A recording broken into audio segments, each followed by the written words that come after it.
ఇంత బరువు ఉంది. ఒరే సీను, సార్. ఆఫీస్ వ్యాన్ తీసుకొచ్చాం, ఇది కూడా జాగ్రత్తగా పెట్టు. ఎవరైనా చూస్తే ప్రాబ్లం అవుద్ది. ఒకే ట్రిప్ లో సామాన్లన్నీ వెళ్ళిపోవాలి, సరేనా? సరే సార్. వెళ్ళు.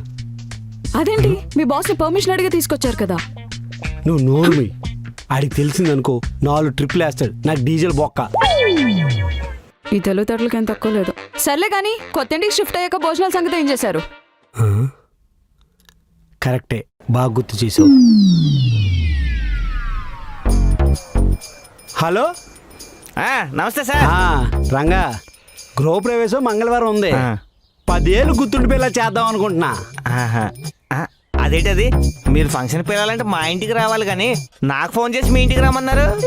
అది కాదు, క్యాటరింగ్ నీకు ఇద్దామని.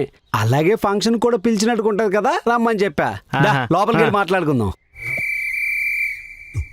శృతి, కూర్చోండి. అమ్మయ్య, నమస్తే అమ్మా. చెప్పండి సార్, ఏ ఐటమ్స్ పెడదాం అనుకుంటున్నారు? అన్నము, కూర, చారు, మినిమం 10 ఏళ్ళు గుర్తుండిపోవాలా.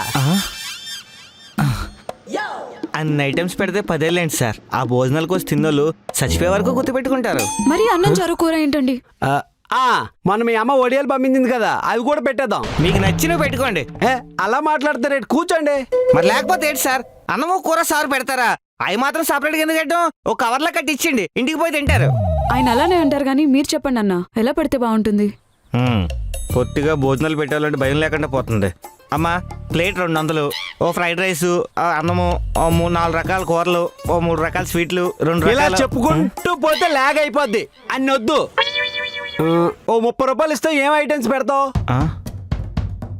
ఇందాక మీరు చెప్పిన మెనువే, కాకపోతే కోటా బియ్యంతో చేసిన రైసు, చారు, కూర కూడా కష్టమే. సరే, ఇంకో 5 రూపాయలు వేసుకుని పెట్టే. భగవంతుడా.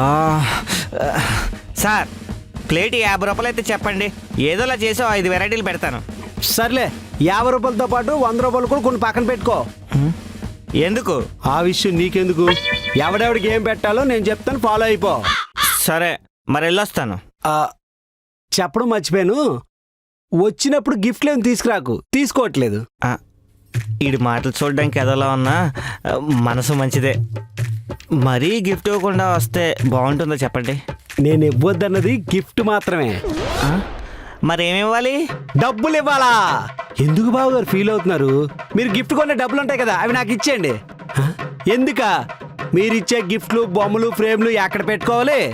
అదే డబ్బులు ఇస్తే ఇంటి ఈఎంఐ కట్టుకోవచ్చు. బాబాయ్, మీకు తగ్గట్టుగానే మీరు చదివిస్తారని తెలుసు. సరే, ఫంక్షన్కి వచ్చేయండి, ఉంటాను.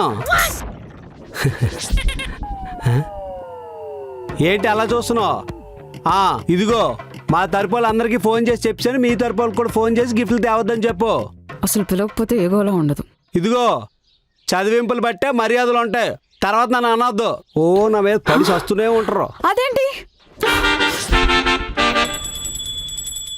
అదేంటి రాఘు గారు ఫోన్ చేస్తున్నారు? అసలు ఇన్ని గృహప్రవేశం పిలవలేదు కదా. హలో, గృహప్రవేశానికి మమ్మల్ని పిలవలేదేంటి? మర్చిపోయానండి, పొరపాటున. వచ్చేయండి, లొకేషన్ పెడతాను, సరేనా? అమ్మో, ఇదో బొక్క. బావా, ఎక్కడున్నావు? సరే గాని మధ్యాహ్నం భోజనానికి వచ్చేసేయ్. మనకు బాగా కావాల్సిన వాళ్ళది గృహప్రవేశం ఉంది బావా.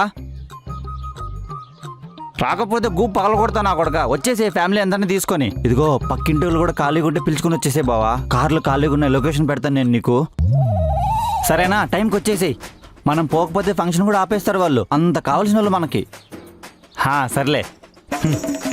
దొరికావురా భాస్కరు, ఇన్ని రోజులు మా దగ్గర దుబ్బి తిన్నావు, ఇప్పుడు రివెంజ్ తెచ్చుకున్న టైం వచ్చింది. భాస్కర్ గారు. సార్. రంగా, వచ్చావా? స్వీట్లు వస్తే భోజనాలు మొదలెట్టమంటారా? అప్పుడే వద్దు, నేను చెప్పినంత వరకు స్టార్ట్ చేయకు. నువ్వు కూడా తినకు, సరేనా? ఇవన్నీ ఆ పక్కన పెట్టు. సరే. మళ్ళీ ఏంటండి? చెప్తా ఉండు, ఎందుకు గాబరు పడుతున్నావు? అందరూ వస్తున్నారు కదా. హాయ్ అండి. బాలు గారు వచ్చారా? నమస్కారం. ఇల్లు చాలా బాగుందండి భాస్కర్ గారు. ఏదో మీ అనుమానం. చచ్చా, మీ అభిమానం.